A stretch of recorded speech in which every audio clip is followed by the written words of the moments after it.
अस्सलाम वालेकुम वरहमतुल्लाहि वबरकातुहू। हमारे वीडियो का मकसद है कि लोगों को सही बातें बताया जाए, ख़ास करके अपने लोगों की भी इस्लाह हो और गैर मुस्लिमों तक भी इस्लाम का पैगाम पहुँचे। अपने लोगों को भी सही इस्लाम की जानकारी हो और गैर मुस्लिमों को भी इस्लाम के बारे में बेसिक बातें पता हो। बेसिकली मैं डिटेल में बातें नहीं कर रहा हूँ, किसी भी चीज़ को डिटेल में डाटा के तौर पे समझाने की कोशिश नहीं कर रहा हूँ। बेसिकली बेसिक कंसेप्ट जो है, बेसिक बातें हैं, जो फंडामेंटल बातें हैं, बुनियादी बातें हैं, उस पर बात करने की कोशिश करता हूँ ताकि हम अपनी खराबियों को भी, अपनी जो चीज़ें हैं, जो हमारे यहाँ जो गलत चीज़ें राइज हैं, उसको भी समझें। क्रिटिसाइज करने का मकसद किसी को नीचा दिखाना नहीं है। क्रिटिसाइज करने का मकसद ये है कि हमारी इस्लाह हो सके, और वो तभी होगा जब हम सही आईना एक दूसरे को दिखाएं। हमारे अंदर भी कोई कमी होगी तो ज़रूर जो भी लोग हमारी इस्लाह करना चाहेंगे, हमें बताना चाहेंगे, ज़रूर मैं उसको भी सुनूंगा और गौर करूंगा, और हमारी इल्म में जो बातें हैं मैं भी बताऊंगा ताकि लोगों को समझ में आए कि हर इंसान के पास, हर इंसान कुछ ना कुछ अच्छाई है और कुछ ना कुछ बुराई है। तो हमें बुराई से बचना है और अच्छाई की तरफ बढ़ना है। तो अच्छाई की तरफ बढ़ने के लिए ज़रूरी है कि हम कुरान और अल्लाह के रसूल सल्लल्लाहु अलैहि वसल्लम की सुन्नत के तरीक़ों को समझें और उसको अपनाएं। हमारे यहाँ दिक्कत क्या हो रही है कि लोग रेडीमेड चीज़ें चाहते हैं, आसानी से हर चीज़ दुनिया में भी आसान चाहते हैं, आसान प्रस्त हो गए, आराम प्रस्त हो गए, और आसानी से जन्नत चाहते हैं। उसके लिए कोई पेन लेना है, कोई मतलब एक तरह से कोई हमें फ्री में बता दे कि जन्नत मिल रहा हो तो उसके लिए मतलब कुछ भी करेंगे, जबकि ऐसा हो नहीं सकता। जन्नत फ्री में नहीं मिलेगी, दुनिया की कोई चीज़ इतनी आसानी से नहीं मिलती, तो जन्नत कहाँ से आसानी से मिलेगी। उसके लिए ये ज़रूरी है कि हम अपना वक्त, अपना जान, अपना माल, अपनी सलाहियत को दीन को समझने के लिए, इस्लाम को समझने के लिए और उसमें अमल करने के लिए लगाएं। एक छोटी सी मिसाल इसलिए मैं दे रहा हूँ कि लोगों के अंदर शख्सियत परस्ती कभी कभी इतना ज़्यादा आ जाती है कि उनको लगने लगता है कि इससे मेरी दुनिया भी बनेगी, इससे मेरी आखिरत भी बनेगी, और इस चीज़ का फ़ायदा लोग उठा लेते हैं, इस चीज़ का फ़ायदा लोग बेवकूफ़ बनाते हैं। और यहाँ तक लोग मतलब है कि अपने आप को वली अल्लाह डिक्लेयर करने के लिए कि भाई वो जिंदा वली हैं, उसको डिक्लेयर करने के लिए, उसको लोगों को यकीन हो जाए कि ये वली हैं, ऐसी ऐसी हरकतें करते हैं, ऐसे ऐसे गलत काम करते हैं जिसका तसव्वुर एक आम इंसान को नहीं होता, और वो उसके जाल में फंस जाता है। एक ऐसी कारगुजारी एक ऐसे लड़के की जो हाफिज था, 27 पारा उसके हिफ्ज थे, उसको अपने वालिद साहब से किसी बात पे लड़ाई हो गई। वो यूपी का रहने वाला था, वो घर छोड़ करके मुंबई चला गया।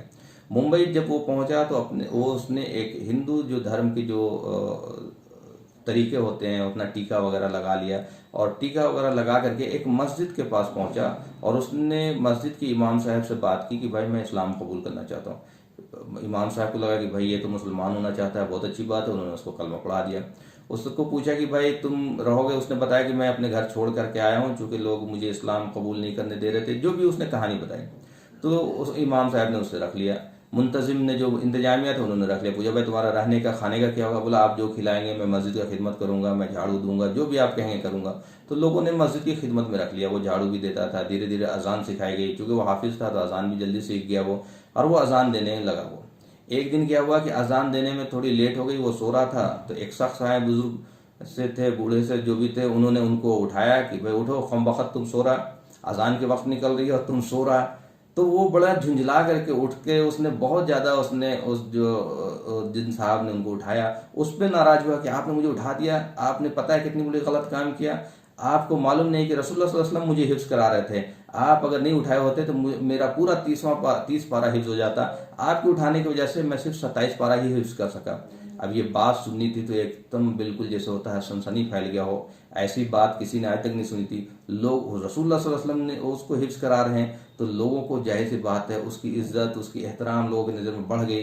बड़े बड़े उलमा आ गए, हाफिज आ गए, और उनसे पूछना शुरू किया कि अच्छा बताओ हिफ्ज किया है तो कहाँ से? 27 पारा, शुरू से 27 पारा, जहाँ से भी लोग पूछते हैं वो धड़ाधड़ बताने लगता, और लोगों को और हैरत बढ़ती चली गई कि भाई अल्लाह के रसूल सल्लल्लाहु अलैहि वसल्लम ने इसको हिफ्ज कराया है। अब उसको एक हुजरा दे दिया गया, वहीं रहता था, वहीं इबादत करें, उसको सारे काम ने, अब उसको झाड़ू भी नहीं देना है, उसको अजान भी नहीं देना है। लोग उसकी इज्जत, एहतराम, खाना, मोहल्ले से खाना पीना सब आ रहा है, कोई घर उद्घाटन में ले जा रहा है, कोई दुकान उद्घाटन में ले जा रहा है, कोई ऑफिस उद्घाटन, पैसे की बारिश होने लगी। और वो मतलब इमाम साहब को अपना पार्टनर बना लिया कि भाई पैसे का हिसाब किताब आप ही रखो। वो हिसाब, इमाम भी खयानत नहीं करता था कि भाई जिसकी पकड़ इतनी बड़ी हो, जिसकी पहुंच इतनी बड़ी होगी, जिसको रसूलुल्लाह सल्लल्लाहु अलैहि वसल्लम ने हिफ्ज कराया हो, तो उसकी वो भी बहुत सारी उसका एहतराम करता था, उसके पैसों का हिसाब रखता था। एक बार क्या हुआ कि उसके वालिद साहब को पता चला कि भाई मुंबई में कोई बहुत बड़े बुजुर्ग हैं, बड़े वली अल्लाह हैं, जिंदा वली हैं। तो वो अपने बेटे को ढूंढ रहे थे, परेशान थे, जाहिर सी बात है बेटे की मोहब्बत में वो पागल हो रहे थे। तो वो ढूंढते ढूंढते वो भी पहुंच गए उसी मस्जिद में। मालूम हुआ कि भाई यहाँ बहुत बड़े अल्लाह के वली हैं। तो उनको लगा कि शायद मेरी कुछ मदद हो जाएगी, शायद मुझे कुछ हेल्प होगा, शायद मैं अपने बेटे को इनके जरिए से खोज पाऊंगा, ये कुछ बताएंगे, इतने बड़े अल्लाह के वली हैं। अब वो मिलना चाहे तो उनको मुलाकात ही नहीं हो रही। और वो जो बेटा था उनका, उसने जैसे बात हुजरे में तो था जरूर, उसे मालूम था कि एक आदमी मिलना चाह रहा, उसने देख लिया था कि ये तो मेरा बाप है, सारा भांडा फूट जाएगा। अब वो मिलने का वक्त ही नहीं दे रहा, लेकिन इसके बाप भी जिद पे थे कि मैं मिल के ही जाऊंगा। वो लाख कोशिश कर रहे हैं लेकिन उसको मुलाकात करने का वक्त नहीं मिल रहा। इसे भी शौक हुआ, ये भी जिद में थे कि ठान ली कि मैं मिल ही के जाऊंगा। तो वो जब वो वक्त नहीं दे रहा था तो इनको भी परेशानी समझ में नहीं आ रही थी, भाई लोग आ रहे हैं, जा रहे हैं, मिल रहे हैं, मुझे क्यों नहीं मिलने का वक्त दिया जा रहा, मुझसे क्यों नहीं मुलाकात हो रही। तो इन्होंने भी टोह लेना शुरू किया, इन्होंने भी थोड़ा सा ताक झाक शुरू करी। तो इनको अंदाजा हुआ, आवाज़ वगैरह जो सुनी तो इनको लगा ये तो मेरे बेटे की आवाज़ है। जाहिर सी बात है, बाप अपने बेटे की आवाज़ तो पहचान ही लेगा। उसको यकीन होने लगा कि ये कोई और नहीं, मेरा बेटा है। उन्होंने पता किया कि भाई ये जो है अल्लाह के वली हैं, इनका उम्र कितना है।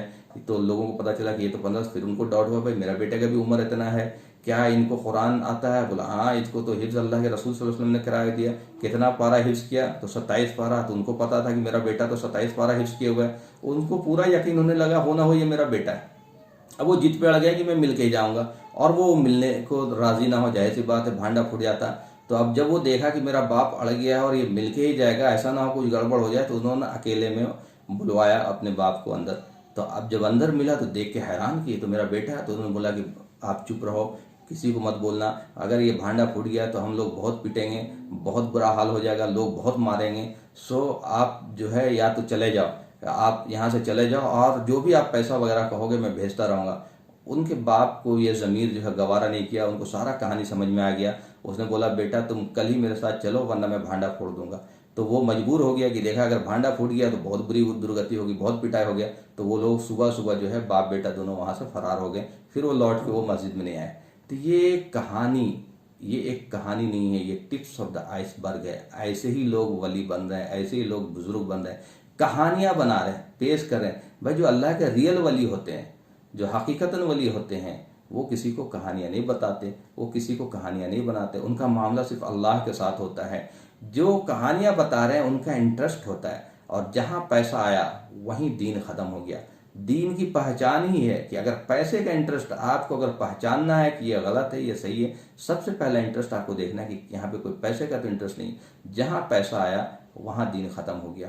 तो ये चीज़ें, इसलिए मैं ये कारगुजारी बता रहा हूँ। जब मैंने भी ये चीज़ें सुनी तो बड़ी हैरत हुई कि लोग इस तरह से चीज़ें करते हैं। और भी ऐसी ऐसी कारगुजारी है, मैं और भी दूसरी कारगुजारी बताऊंगा दूसरे वीडियो में। ये सिर्फ इसलिए बता रहा हूँ कि हम आंखें खोलें, हम अपनी आखरत को बर्बाद नहीं करें। हमें आखरत कुरान और अल्लाह रसूल सल्लल्लाहु अलैहि वसल्लम की सीरत से ही समझ में आएगी।